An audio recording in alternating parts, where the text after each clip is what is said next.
I don't know what the issue is, but I think that, you're calling it not being very nice to my staff. And me and her had a good conversation. I mean, the lady, she said she was even going to try to help me. She even wanted to let me come today. That's how I got the information. you weren't supposed to be here today. We gave you a date Yeah, but we're of not. December 16th. Yeah, but when I called and I explained to her that I won't be here, I won't have nowhere to stay while I'm here, and I told her, she said, bring my information, my documents that I had to prove that I had eviction and I was moving back home to my mom.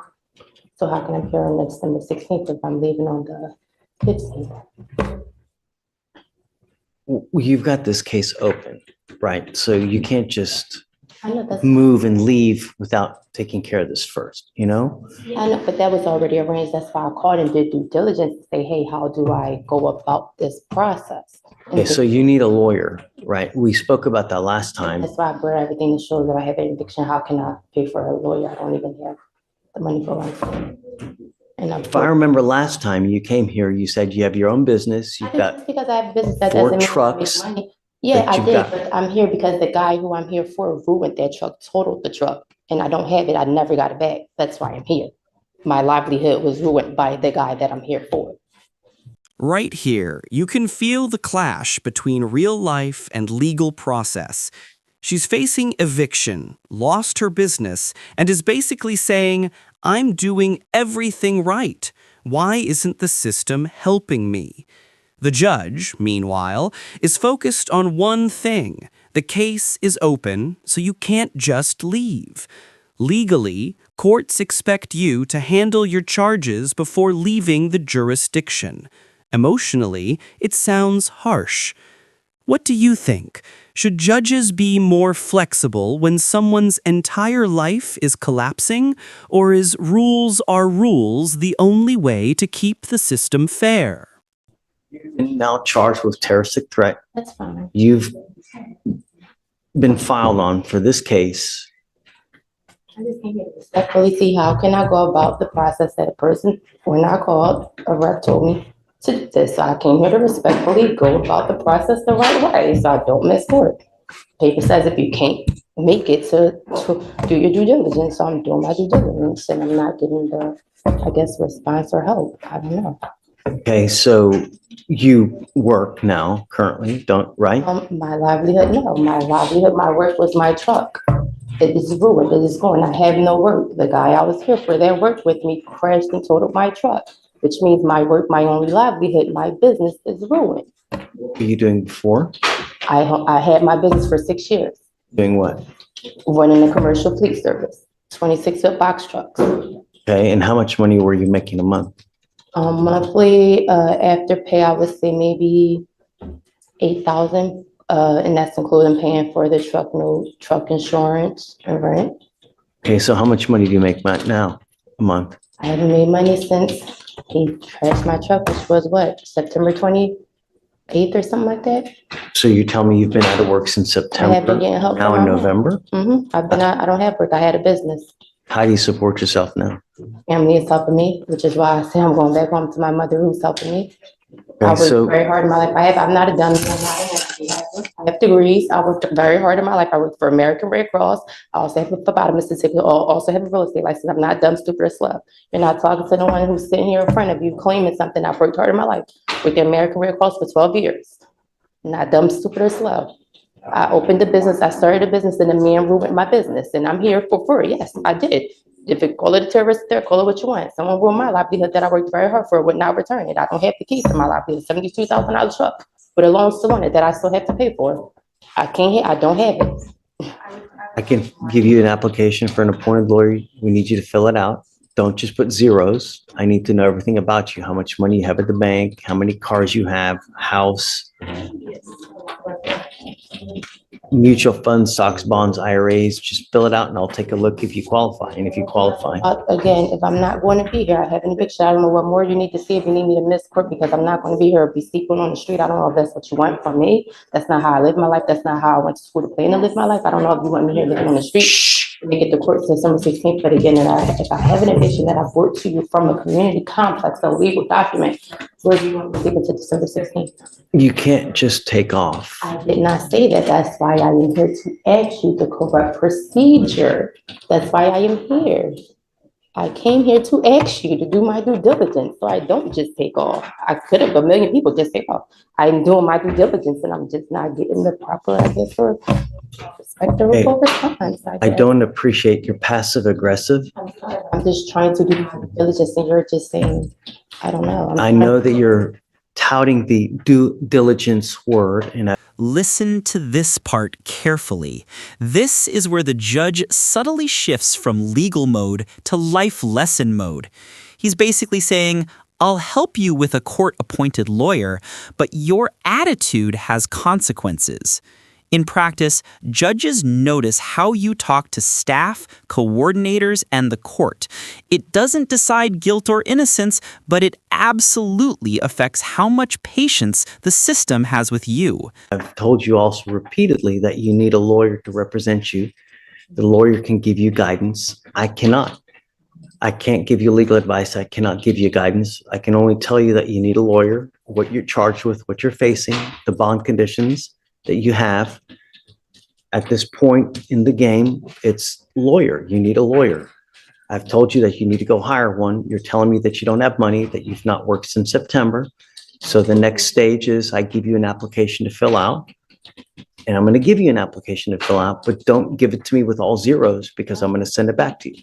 Just fill it out honestly, fill it out thoroughly, and I'll take a look whether you qualify. And if you do, I'll provide you with a court-appointed lawyer. But you got to understand, in this life, the way that you've acted to me, the way that you've threatened the staff, the way that you've threatened my coordinator on the phone, in this life, you get Your coordinator, I had a very good conversation. Your only discussion was with the judge. you get more with honey than you do with vinegar. I'm sorry, can I say something? Me and the coordinator had very good conversation. So what coordinator did you spoke to that told you that? Because we had a good conversation and she just said no. I had a very good conversation with the coordinator who actually told me, no, come up here tomorrow. I said, I could come next. She said, no, come tomorrow. If I was you, gave me correct steps. So I don't know. It wasn't Latoya Furlough. I don't appreciate that part because I've never had an incorrect conversation with anyone on the phone. I called one time and got that information one time from a lady who thanked me, and I had a conversation outside of this with that person on the phone. So it wasn't out of a conversation at all, for not even a second. A big part of this life is also listening. I've been trying to explain you stuff as well. You get more with honey than you do with vinegar in every aspect of life. If you act like this to the lawyer that we give you, you're not going to have a good relationship and it's not going to go well. So remember, be patient, be nice. It takes a while to get evidence. Rome wasn't built in a day. So if we give you a lawyer today and you start hooting and hollering, well, I don't have this, I don't have that, it takes time. Yes, sir, you're judging me. I'm not like that. I'm not like that. I'm just telling you to be patient and be nice because it goes a long way in every aspect of life. All right, do you mind giving an application? Thanks. Judge, I don't want to get into the facts or anything, but I just want to correct any misrepresentations that were made to the court. The complainant Wait, hold on. The complainant in this case is not her former employee, it's his family. So the people that she was threatening, his brother-in-law, sister, and their child. I just want to make that known to the court. It was not the employee that was the complainant in the terroristic threat. Okay, do we have proper bond conditions in place now? They don't speak English. Yeah, say anything. Ma'am, Ms. Furlow, it's not your turn to say anything, just please. You have the right to remain silent. Exercise that right.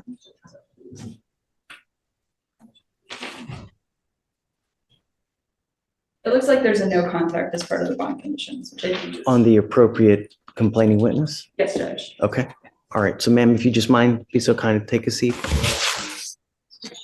Mr. Dean, you're charged with reckless driving. You're facing up to 30 days in jail and or a $500 fine. You've missed court. You've paid an out-of-county bond. Every time you miss court, we issue a warrant.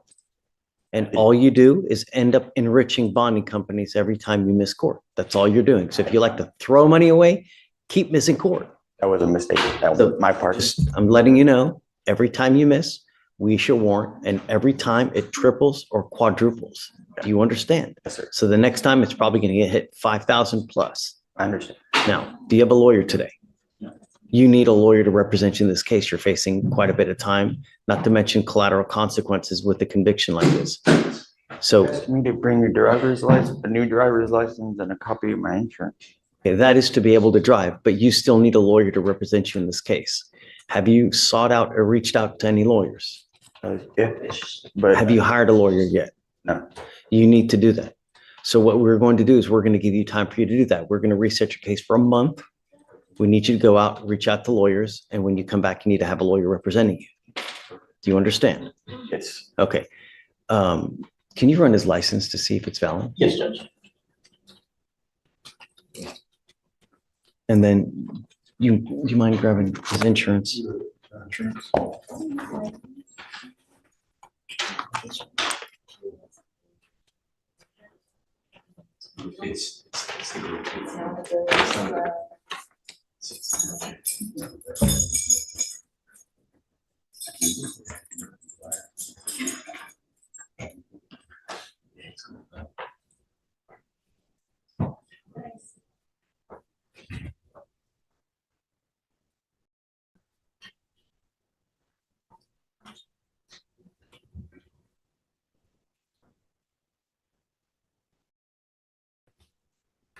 What kind of car was this driving? Alex, please.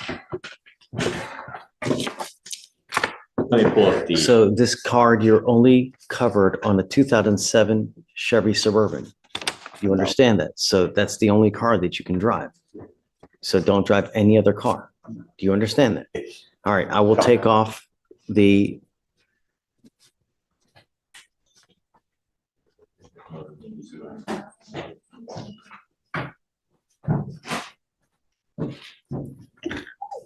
Bless you. Bless you.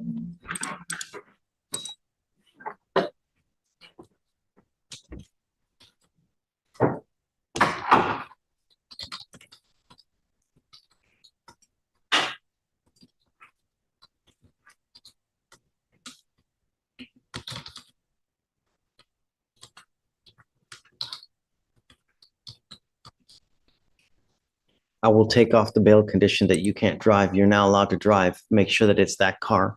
I'm going to have you go to Victoria, sign a reset, and then we're going to get you out of here. And when you come back, please have a lawyer.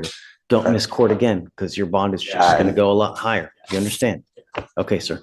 Please. Got it.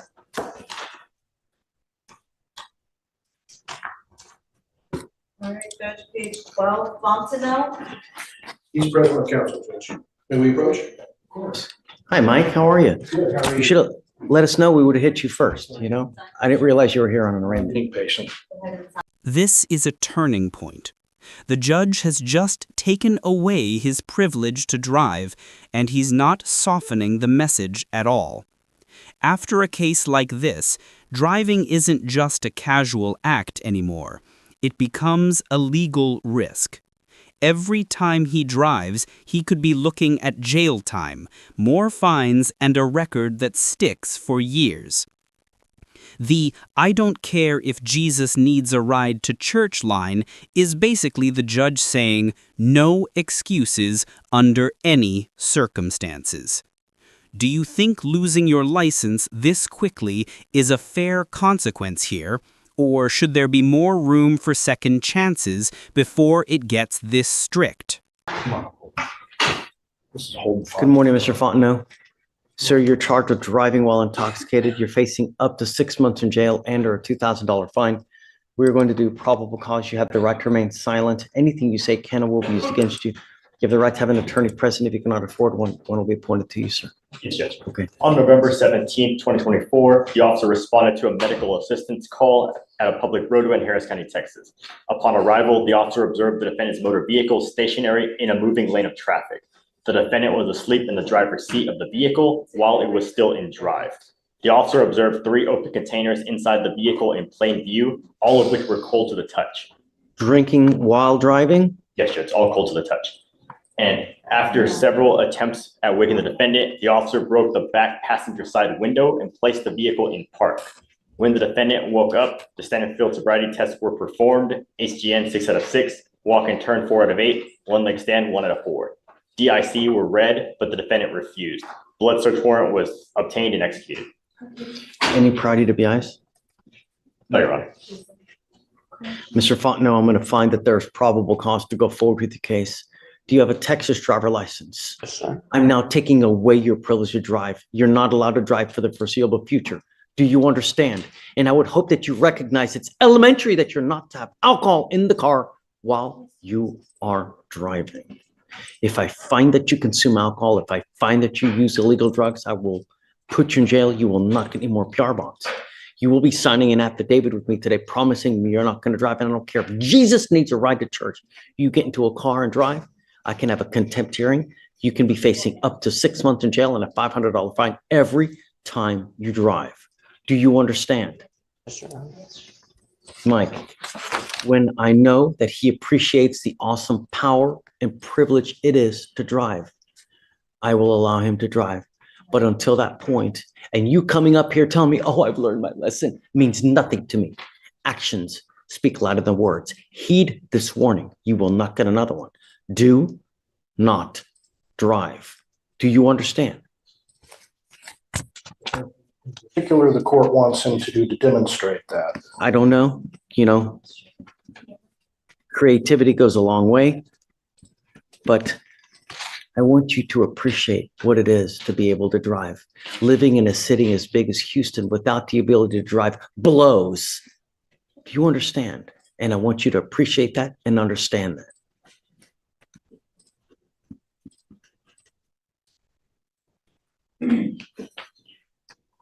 I'd like a little bit of time in the past, a little creativity goes a long way, but how old are you, sir? He's 19. You're 19 years old. What are you doing with yourself these days, Mr. Fontenot? I currently work in Conroe. I'm a diesel mechanic. So He's employed full-time and he's never been in trouble, Judge, just for what it's worth. Did you graduate from high school? yes, You need to understand that your life is just now starting. And what you make of your life now, it's a road, right? That you're building in your life now. That road can be smooth, it can be glorious, paved in gold, or it could be a chunky, rocky piece of crap, just cobbled stone that are filled with holes because you're in and out of jail. You're setting yourself up for the next 40 years of life. And if you end up in and out of jail with conviction after conviction, with drug problem after drug problem, it's not a good way to go through life. This life is about money and it's about this. Do you understand? And I want you to appreciate all this. And when I know that we do, then you and I can talk again. Above all else, do not consume alcohol.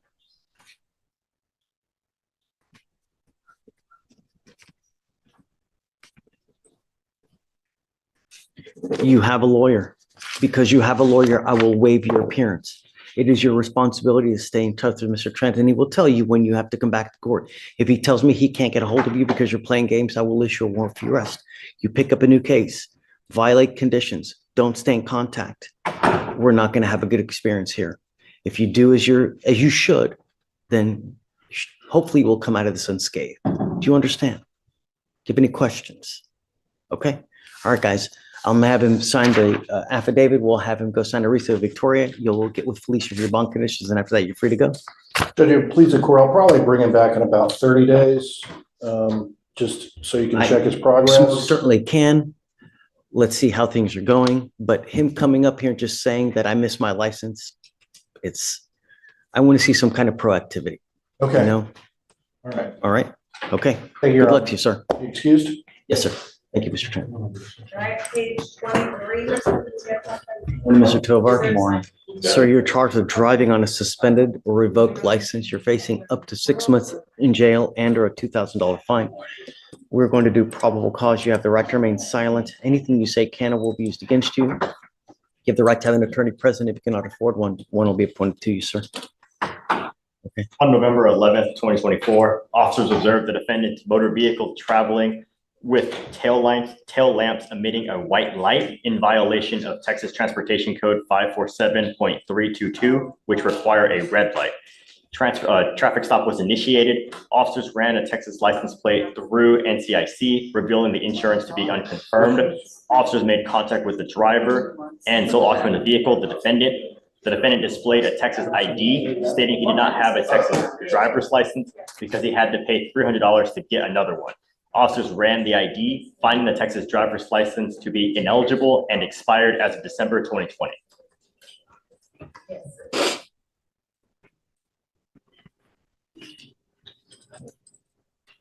All right, Mr. Tovar, I'm going to find that there's probable cause to go forward with your case. I'm going to have you now sign with me today an affidavit. This is a promise you're going to make to me that you're not going to drive. I don't care what's going on in your life. I don't care if you need groceries. A kid has got to go to school. Do not drive. If you don't have a license and liability insurance, do not drive. Do you understand? Yes, sir. If I find that you drive, I can have a contempt hearing. You can be facing an additional 6 months in jail and a $500 fine every time you drive a car. It's an offense in and of itself, punishable by up to 6 months in jail.